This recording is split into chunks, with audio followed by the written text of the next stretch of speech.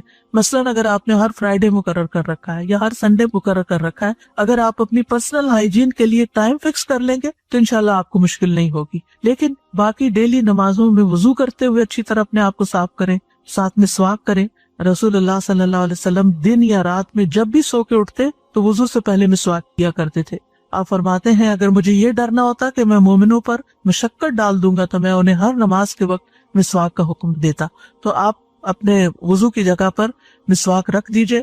اگر مسواک کرنا آپ کو مشکل لگتا ہے ہر وقت تو ایک دفعہ دن میں کم از کم پراپر مسواک کریں، اور باقی اوقات میں ٹوتھ برش کے ساتھ بھی آپ اپنے دانتوں کو ہلکا پھلکا پھیر کے یہ کام کر سکتے ہیں.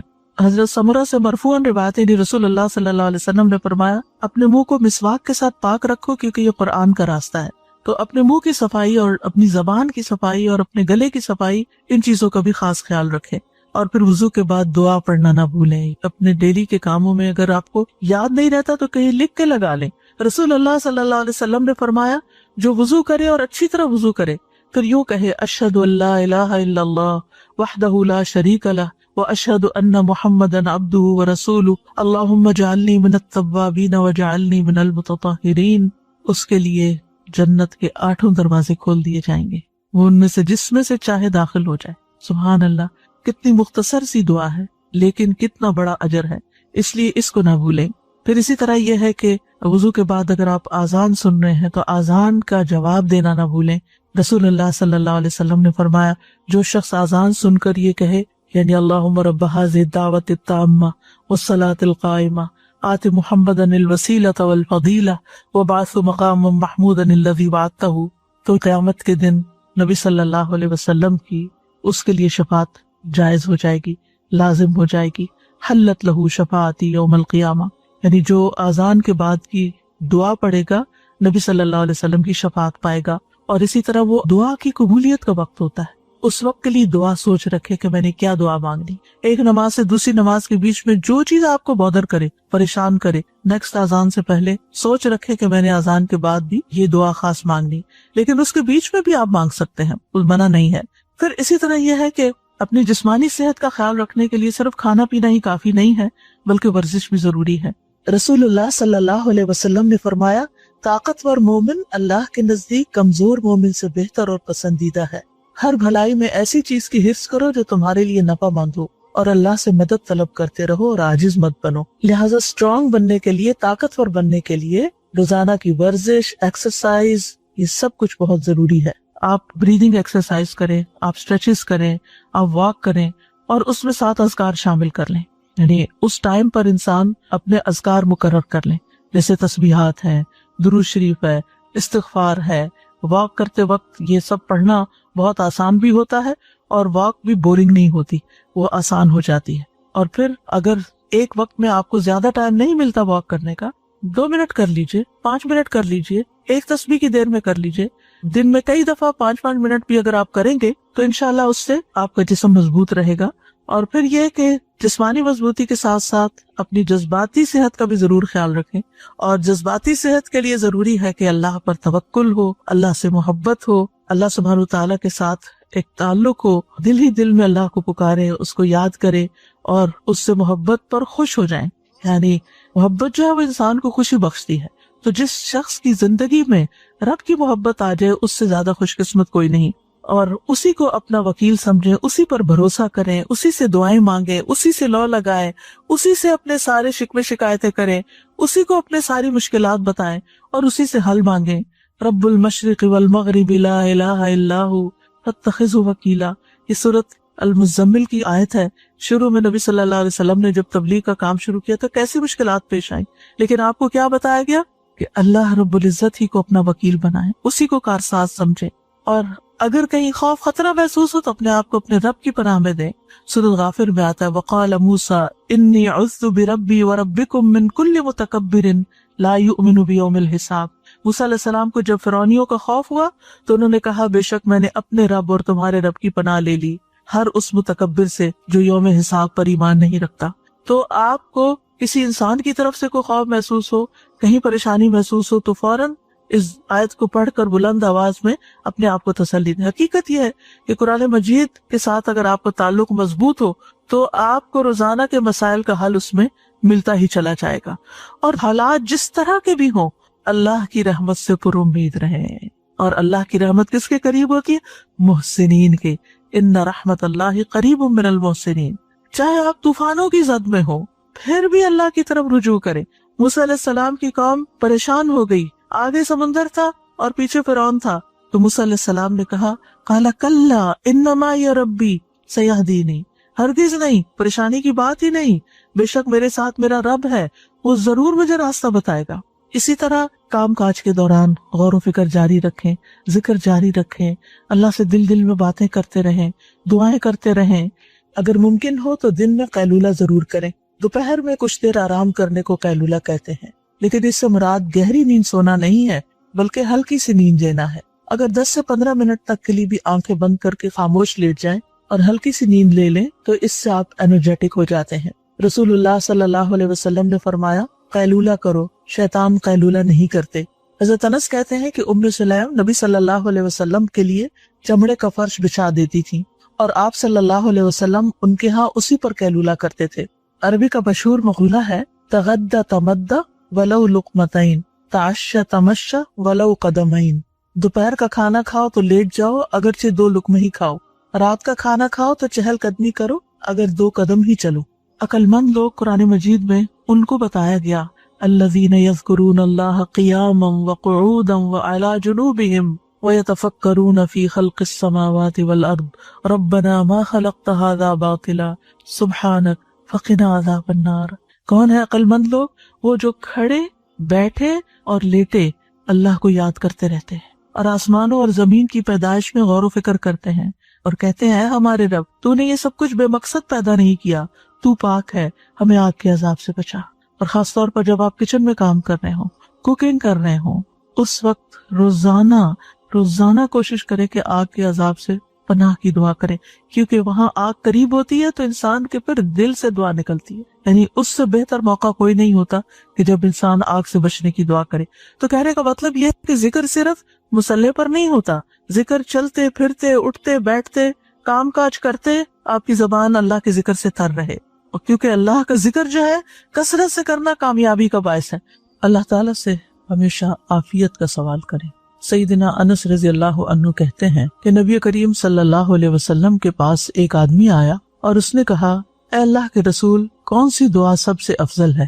آپ نے فرمایا اللہ سے دنیا اور آخرت میں درگزر اور عافیت مانگو. وہ شخص دوسرے دن پھر آیا اور عرض کیا اے اللہ کے نبی سب سے افضل دعا کون سی ہے؟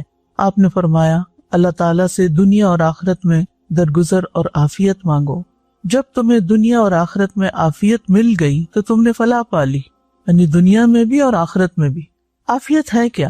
عافیت کا لفظ عربی زبان کا لفظ ہے جو عفا سے ہے، عفا یعفو. عفا کا مطلب ہوتا ہے سلامتی، درگزر، تحفظ، بچاؤ، آرام اور سکون. عافیت اللہ کی طرف سے اپنے بندے کے لیے ہر طرح کی آفت اور مصیبت سے حفاظت ہے، چاہے کوئی اچانک آفتیں آئیں یا جان میں یا مال میں یا اولاد میں یا اپنی ذات میں، اور کسی بھی قسم کی کوئی مصیبت جانی مالی، تو اللہ تعالیٰ کی طرف سے اپنے بندے کے لیے ہر آفت اور مصیبت سے حفاظت ہے عافیت. اور بندے سے برائی دور کرنا، فتنوں اور بیماریوں سے محفوظ رکھنا، ہر طرح کے شر اور گناہوں سے محفوظ رکھنا، یعنی کسی بھی قسم کا کوئی شر اور نقصان جو بندے کے لیے تکلیف کا باعث بن سکتا ہے ان سب سے بچاؤ. تو گویا عافیت ہر بلا، ہر مصیبت، ہر بیماری، ہر تکلیف، ہر کرب، بے چینی، پریشانی، ان سب چیزوں سے شفا کا نام ہے. اور اس کی مختلف قسمیں ہوتی ہیں، جیسے دین کے معاملے میں عافیت، دنیا کے معاملے میں عافیت، خاندان کے مالی معاملات میں، بدنی معاملات میں. دین کے معاملے میں عافیت کیا ہوگی؟ مثلا انسان ان تمام گناہوں سے بچ جائے جو اس کے دین کو بگاڑنے والی ہے یا دین کا نقصان کرنے والی ہے. اور دنیا کے معاملے میں ہر اس چیز سے حفاظت جو بندے کو دنیا میں نقصان دے سکتی، ہر چیز، چاہے وہ ہمیں نظر آتی ہے یا نہیں آتی. تو ہر وہ چیز جو بندے کو نقصان دینے والی ہے، کوئی بھی آزمائش، تنگی، بیماری، تکلیف، اس سے حفاظت. خاندان کے معاملے میں عافیت کیا ہو سکتی ہے؟ یعنی ہر طرح کی تکلیفوں سے ہماری فیملی محفوظ ہو، مال میں ہر طرح کے نقصان سے ہم محفوظ ہوں، اور اسی طرح یہ کہ ناجائز طریقے سے آنا اور اس کا ناجائز طریقے سے جانا، اس سے بھی انسان محفوظ رہے کہ مال ہمارے لیے فائدے کا باعث ہو نہ کہ نقصان کا باعث. کیونکہ بعض اوقات انسان کے پاس مال کا نہ ہونا مصیبت بن جاتا ہے اور بعض اوقات زیادہ ہونا بھی مشکل کا باعث بن جاتا ہے. بدنی عافیت کیا ہے؟ کہ انسان ہر طرح کی بیماریوں وغیرہ سے، تھکاوٹ اور ایسی چیزوں سے محفوظ رہے جو عبادت میں خلل ڈالنے والی یا انسان کو نکما اور بیکار کر دینے والی ہیں. اور اسی طرح آخرت میں عافیت یعنی مرنے سے لے کر جنت تک پہنچنے کے بیچ میں جتنا بھی طویل راستہ ہے، اس راستے کی ساری مشقتیں، سختیاں، تکلیفیں، انتظار، سزاؤں کی جتنی بھی نوعیتیں ہیں، اللہ تعالیٰ ان سب سے محفوظ رکھے، ان سب سے حفاظت ہو. یہ عافیت ہے. آج کے دور میں آپ دیکھیں کہ ہر شخص کسی نہ کسی پریشانی میں مبتلا ہے، چھوٹی یا بڑی، اور یوں لگتا ہے کہ جیسے دن بدن لوگوں کی پریشانیاں بڑھتی ہی چلی جا رہی ہیں. جس کسی کے پاس بیٹھو، جس سے بات کرو، کوئی نہ کوئی کسی نہ کسی فکر میں وہ گھرا ہوا ہے. زندگی سکون سے خالی ہے، اور وہ شخص بڑا ہی خوش قسمت ہے جو ان کیفیات سے بچا ہوا ہے. تو دوسرے لفظوں میں سکون والی زندگی جو ہے وہ عافیت والی زندگی ہے کہ جس میں امن ہو، سلامتی ہو. لیکن اس سکون، امن اور عافیت کا مل جانا انسان کے اپنے بس میں نہیں. انسان کہیں سے خرید نہیں سکتا، انسان اپنی کوششوں سے حاصل نہیں کر سکتا. یہ بس اللہ کی عطا ہوتی ہے، اللہ ہی دیتا ہے. لہذا انسان کو ہر روز صبح و شام عافیت کی دعا کرتے رہنا چاہیے. عافیت کا ملنا دراصل اللہ تعالیٰ کی طرف سے احسان ہے. اور اس میں آپ دیکھیے کہ بعض اوقات کوئی بڑی تکلیف دہ چیز نہیں بھی ہوتی، لیکن لوگوں کی باتیں، لوگوں کی نظریں، لوگوں کے رویے وہ اذیت کا باعث بن جاتے ہیں. وہ انسان کے دل کو بے چین کیے رکھتے ہیں. کچھ لوگوں کا ایسا سلوک ہوتا ہے. تو ایسے لوگوں سے بھی بچا کے رکھنا اللہ کا ہمیں، یہ بھی عافیت ہے. اور عافیت کا تعلق ضروری نہیں کہ دولت مندی سے ہو یا سامان راحت بہت گھر میں ہو کہ ہر طرح کے اکوپمنٹس ہیں آپ کے پاس، ہر طرح کی سواریاں ہیں، ہر طرح کی سہولتیں ہیں، تو آپ ضرور سکون میں ہوں گے یا عافیت میں ہوں گے. نہیں، کوئی ضروری نہیں ہے. یعنی اس کا تعلق مادی چیزوں یا دولت کے ساتھ نہیں ہے. یہ سکون اور یہ راحت، یہ آرام، یہ چین صرف اللہ کی رحمت سے عطا ہوتا ہے انسان کو، اللہ کی خصوصی توفیق کے ساتھ. لیکن ہم عام طور پر جو چیزیں مانگتے ہیں وہ ضروری نہیں کہ ہمارے لیے عافیت کا باعث ہو. ہم وہ چھوڑ دیتے ہیں جو دراصل ہمارے لیے سکون کا باعث ہے، اور وہ عافیت ہے. لہٰذا عافیت مانگتے رہیں، سبھی کچھ مل جائے گا جو ہمارے لیے فائدہ مند ہے انشاءاللہ. دین میں عافیت، بدن میں عافیت. اور دین میں عافیت جو ہے وہ بدن میں عافیت سے بھی بڑھ کے ہے، کیونکہ بیمار انسان کے تو پھر درجات بڑھتے ہیں. لیکن اگر دین میں کوئی خلل آ گیا کہ آپ کے پاس بہت اچھی صحت ہے لیکن آپ کے دین میں خرابی آ گئی ہے، تو اس سے بڑھ کر کوئی نقصان نہیں. اور پھر یہ بھی ہے کہ عافیت کا مکمل ہونا بھی ضروری ہے، پارشل نہ ہو، کمپلیٹ عافیت ہو. اس لیے صرف دنیا کی عافیت مانگنا کافی نہیں، بلکہ یہ جو دعا آخر میں آپ نے سنی، اس میں دین، دنیا سبھی کچھ شامل ہے. بدن، آگے پیچھے، اوپر نیچے، دائیں بائیں، ہر طرف سے. تو جب آپ کسی کو صحت کی دعا دیں تو آپ کہیں اللہ تعالیٰ تمہیں صحت اور عافیت عطا کرے. ٹھیک ہے. اور شفا کی دعاؤں کے کانٹیکس میں عافیت کیا ہے کہ بعض بیماریاں آتی ہیں لیکن اپنے پیچھے برے اثرات چھوڑ جاتی ہیں. ان کی جو ٹریٹمنٹ ہوتی ہے، بعض اوقات ان دوائیوں کے سائیڈ افیکٹس اتنے ہوتے ہیں کہ انسان پہلے سے بھی زیادہ مشکل میں پڑ جاتا ہے یا کسی کمزوری کا شکار ہو جاتا ہے. یعنی بعض بیماریاں ایسی ہوتی ہیں کہ جو انسان کو اتنا لاغر کر دیتی ہیں. تو جب عافیت مانگیں گے تو اللہ تعالیٰ شفا بھی دے گا اور اس کے ساتھ ساتھ آئندہ اس کے نقصان دہ اثرات سے بھی محفوظ رکھے گا. ایک حدیث کے مطابق ایمان کے بعد عافیت سے بہتر کچھ بھی نہیں. رفاع بن رافع انصاری کہتے ہیں ابو بکر صدیق رضی اللہ عنہ ممبر پر چڑھے اور روئے. پھر کہا رسول اللہ صلی اللہ علیہ وسلم ہجرت کے پہلے سال ممبر پر چڑھے، روئے. پھر کہا اللہ سے گناہوں سے عفو درگزر، مصیبتوں اور گمراہیوں سے عافیت طلب کرو، کیونکہ ایمان اور یقین کے بعد کسی بندے کو عافیت سے بہتر کوئی چیز نہیں دی گئی. تو اس میں آپ نے فرمایا اسأل اللہ العفو والعافیت. یہاں صرف عافیت نہیں مانگی گئی، عفو بھی مانگا گیا، حالانکہ دونوں کا روٹ ایک ہی ہے. تو عفو تو درگزر ہے، معافی ہے، اور عافیت پھر پروٹیکشن ہے. ابن القیم رحمہ اللہ کہتے ہیں آپ صلی اللہ علیہ وسلم نے دین اور دنیا کی دونوں عافیتوں کو جمع کر دیا ہے، اور بندے کی دونوں جہانوں میں اصلاح یقین اور عافیت کے بغیر مکمل نہیں ہوتی. بس یقین آخرت کی سزاؤں کو اس سے دور کرتا ہے، وبالآخرۃ هم یوقنون، اور عافیت اس کے دل اور بدن میں دنیا کی بیماریوں کو اس سے دور کرتی ہے. ٹھیک، یعنی عافیت انسان کے دل اور بدن دونوں میں جو بیماریاں ہیں ان کو دور کرتی ہے. اور اسی طرح یہ ہے کہ بذات خود صحت جو ہے ایک ایسی نعمت ہے کہ جس کی طرف سے اکثر لوگ بالکل غافل ہوتے ہیں. نبی صلی اللہ علیہ وسلم نے فرمایا 2 نعمتیں ایسی ہیں جن کے بارے میں اکثر لوگ خسارے میں ڈالے گئے ہیں، ایک تندرستی اور دوسرے فراغت. یعنی لوگ اس سے پورا فائدہ نہیں اٹھاتے. خسارے میں ڈالے گئے کا مطلب کیا کہ جب صحت مند ہوتے ہیں تو صحت کی حالت میں وہ کام نہیں کرتے جو انہیں کرنے چاہیے، پھر جب بیمار ہو جاتے ہیں تو پھر بعض اوقات تمنا کرتے ہیں کاش ہم یہ کام بھی کر لیتے جب ہماری ہمت تھی، طاقت تھی، اور جب ہمت طاقت ہوتی ہے تو ٹالتے رہتے ہیں. اسی طرح رسول اللہ صلی اللہ علیہ وسلم نے فرمایا جس شخص نے اس حالت میں صبح کی کہ اسے اپنے بارے میں امن ہو کہ وہ ٹھیک ہے اور وہ بدن کے لحاظ سے تندرست ہو اور اس کے پاس اس دن کی روزی کا سامان ہو، تو گویا اس کے لیے ساری دنیا جمع کر دی گئی. یعنی امن بھی ہے، صحت بھی ہے اور کھانے کو بھی ہے، اور یہ دنیا کی بھلائیوں میں سے ہے. جو ہم مانگتے ہیں نا کہ ربنا آتنا فی الدنیا حسنۃ وفی الآخرۃ حسنۃ وقنا عذاب النار. تو امام نووی صحیح مسلم کی شرح میں لکھتے ہیں اس کی تفسیر میں سب سے زیادہ واضح قول یہ ہے کہ دنیا میں حسنہ سے عبادت اور عافیت مراد ہے. یعنی جب ہم حسنہ مانگتے ہیں اے ہمارے رب ہمیں دنیا میں حسنہ عطا کر، تو اس سے مراد کیا مانگتے ہیں؟ دن عبادت کی توفیق اور پھر عافیت. اور آخرت میں حسنہ سے مراد جنت اور مغفرت ہے.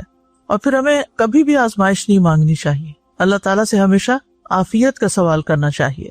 حضرت انس کہتے ہیں کہ رسول اللہ صلی اللہ علیہ وسلم نے مسلمانوں میں سے ایک ایسے شخص کی عیادت کی جو کمزور ہو کر چوزے کی طرح ہو گیا تھا، تو رسول اللہ صلی اللہ علیہ وسلم نے فرمایا کیا تم اللہ سے کسی چیز کی دعا کرتے تھے یا اس سے کچھ مانگتے تھے؟ اس نے کہا جی ہاں، میں کہتا تھا اے اللہ تو مجھے آخرت میں جو سزا دینے والا ہے وہ دنیا میں ہی دے دے.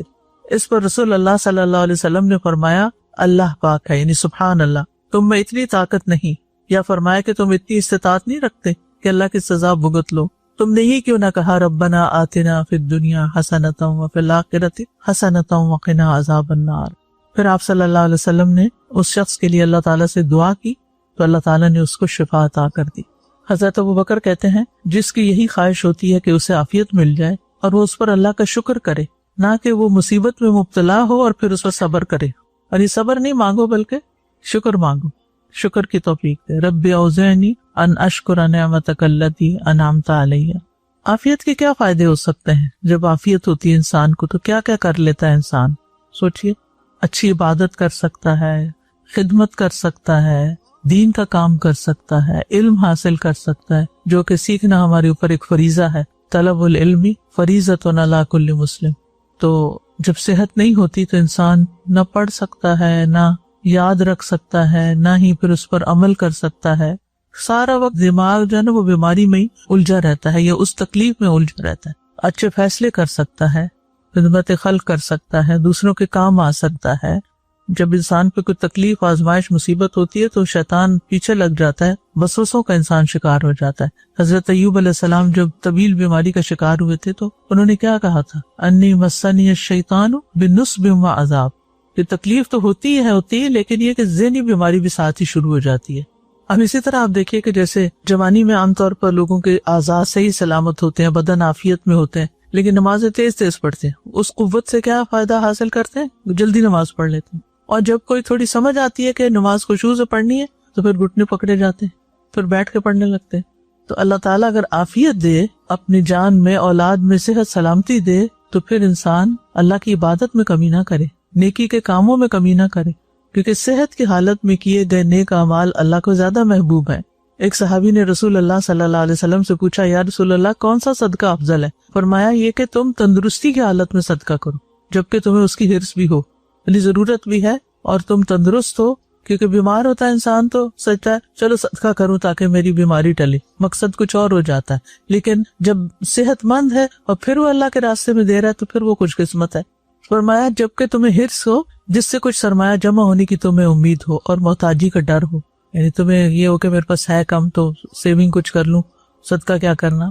اسی طرح آپ دیکھیے کہ جب انسان صحت مند ہوتا ہے تو یعنی لائف کو انجوائے بھی کرتا ہے نا، زندگی کو انجوائے کرنا، اچھے حال میں رہنا، خوش رہنا، کچھ کھائے تو اس کا مزہ آنا، کیونکہ بیمار کا تو منہ کا ذائقہ خراب ہو جاتا ہے اگر کچھ کھا لے تو اس کو ڈائجسٹ ہی نہیں ہوتا، تو اللہ کی نعمتیں پڑی کی پڑی رہ جاتی ہیں، ان کو انسان استعمال نہیں کر سکتا. تو اس طرح نیکیوں کے کام انسان زیادہ کر سکتا ہے. نبی صلی اللہ علیہ وسلم سے پوچھا گیا، اے اللہ کے رسول کون سا انسان سب سے بہتر ہے؟ فرمایا جس کی عمر لمبی اور اس کا عمل اچھا ہو. یعنی جتنا زیادہ وقت ملا اور جتنے زیادہ اچھے کام ہیں. پوچھا گیا کہ سب سے بدترین انسان کون ہے؟ فرمایا جس کی عمر لمبی اور اس کا عمل برا، وہ اپنے لیے وبال اکٹھا کر رہا ہے. اور پھر آپ دیکھیے کہ انسان اللہ کی رضا کے بڑے بڑے کام کر سکتا ہے. نبی صلی اللہ علیہ وسلم نے فرمایا جب کوئی شخص کسی مریض کی عیادت کے لیے جائے تو اسے چاہیے کہ یوں کہے، اللہم اشف عبدک ینکا لک عدوا او یمشی لک الی جنازۃ. اے اللہ اپنے اس بندے کو شفا عطا فرما، یہ تیری راہ میں کسی دشمن کو زخمی کرے یا تیری رضا کے لیے کسی جنازے میں شریک ہوگا. یعنی مراد کیا ہے کہ نیکی کے کام کر سکے گا. ورنہ انسان جب بیمار ہوتا ہے تو دوسروں پہ ڈیپینڈنٹ ہو جاتا ہے، دوسروں کے لیے کچھ کرنا تو دور کی بات. ایک شخص نے رسول اللہ صلی اللہ علیہ وسلم سے کہا کہ آپ کی کیا رائے ہے، یہ بیماریاں جو ہمیں لاحق ہوتی ہیں ان میں ہمارے لیے کیا اجر ہے؟ آپ نے فرمایا یہ گناہوں کا کفارہ ہوتی ہیں. ابی ابن کعب نے پوچھا اگرچہ وہ قلیل ہوں؟ آپ نے فرمایا ہاں، خواہ ایک کانٹا چبھے یا اس سے بھی کم ہو. راوی نے کہا ابی ابن کعب نے اپنے لیے دعا کی کہ مرتے دم تک بخار اس سے دور نہ ہو، لیکن وہ ان کے لیے حج، عمرے، جہاد فی سبیل اللہ اور باجماعت فرض نماز میں رکاوٹ نہ بنے. یعنی بخار رہے لیکن یہ نیکیاں نہ چھوٹے. چنانچہ جو کوئی بھی انہیں ہاتھ لگاتا ان کا جسم تپتا ہوا محسوس ہوتا حتیٰ کہ انتقال ہو گیا. یہ مانگنی نہیں چاہیے ایسے آزمائش، کیونکہ ہمیں نہیں پتا کہ پھر ہم کتنے ثابت قدم رہ سکیں گے. لیکن کوئی بھی اگر تکلیف آتی ہوئی دکھائی دے تو یہ کہنا چاہیے کہ اللہ تعالیٰ پھر میرے سے یہ نیکی کے کام نہ چھوٹیں، باقی تو جو تیری رضا ہے. انسان دیکھا جائے تو اپنے پیدائش کے اعتبار سے خلق الانسان ضعیفا، کمزور پیدا کیا گیا ہے. چھوٹی سی بھی بیماری آ جاتی ہے نا، سارے جسم کے 360 جوڑوں میں سے کسی ایک جوڑ میں بھی درد شروع ہو جاتا ہے تو انسان معطل ہو جاتا ہے، اور کوئی نہیں اس کا موریل ڈاؤن ہو جاتا ہے، دماغ آکیوپائڈ ہو جاتا ہے، بار بار وہی دھیان، بار بار ایک ہی شروع ہو جائے تو آپ دیکھیں کہ کوئی کام نہیں سوچتا انسان کو. پاؤں میں ہی کچھ موچ آ جائے تو آپ دیکھیں انسان بیکار ہو کے بیٹھ جاتا ہے. تو اس لیے انسان کو اللہ تعالیٰ سے ہمیشہ عافیت مانگتے رہنا چاہیے، عافیت کی دعائیں کرتے رہنا چاہیے. اور صبح شام کے اذکار تو بس پلے باندھ لیں، پکے کر لیں ہر حال میں. اے اللہ بے شک میں تجھ سے دنیا اور آخرت میں عافیت کا سوال کرتا ہوں. ابو ہریرہ رضی اللہ عنہ سے روایت ہے، وہ کہتے ہیں کہ رسول اللہ صلی اللہ علیہ وسلم نے فرمایا بندہ جو دعا بھی مانگتا ہے وہ اس دعا سے افضل نہیں ہوتی. بندہ جو دعا بھی مانگتا ہے وہ اس سے افضل نہیں ہوتی. اور وہ کیا ہے؟ اللہم انی اسألک المعافات فی الدنیا والآخرہ. اے اللہ میں تجھ سے دنیا اور آخرت میں عافیت کا سوال کرتا ہوں. اب ایک عفو ہوتا ہے، ایک عافیت ہوتا ہے، ایک معافات ہوتا ہے، ٹھیک ہے نا؟ تین الگ الگ لفظ ہیں اور تینوں کا تعلق شر دور کرنے سے ہے. ماضی کے شر کے لیے عفو ہے، حاضر کے شر کے لیے عافیت ہے، اور مستقبل کے شر کے لیے معافات ہے. اور اس میں عافیت کا مسلسل اور ہمیشہ شامل رہنا ہے. اور معافات میں یہ بھی شامل ہے کہ اللہ تعالیٰ آپ کو لوگوں کے شر سے عافیت میں رکھے اور لوگوں کو آپ کے شر سے عافیت میں رکھے. اور یہ کہ اللہ آپ کو ان سے بے نیاز کر دے اور ان کو آپ سے بے نیاز کر دے، اور ان کی تکالیف کو آپ سے دور کر دے اور آپ کی تکلیفوں کو ان سے دور کر دے. یہ سب معافات میں آ جاتا ہے. اور آخرت میں معافات کیا ہے؟ گناہوں سے، ان کے برے نتائج سے، ان کے بوجھوں سے نجات دے دے. تو جس کو معافات مل گئی آخرت میں، فیوچر میں، اس کو جنتوں میں داخل ہونے کی ضمانت دے دی گئی. تو بہترین دعا ہے جو کوئی پڑھے. اب یہ چھوٹی چھوٹی دعائیں ہیں، ان کو یاد کرنا بھی کچھ مشکل نہیں، اور ان کو پڑھنے میں بھی کتنے سیکنڈ لگیں گے؟ 3 سیکنڈ، 4 سیکنڈ، اتنا تو ہم نکال ہی سکتے ہیں. لیکن اس کا فائدہ کتنا زیادہ ہوگا، کتنا زیادہ انسان کو اس کے بدلے میں ملے گا.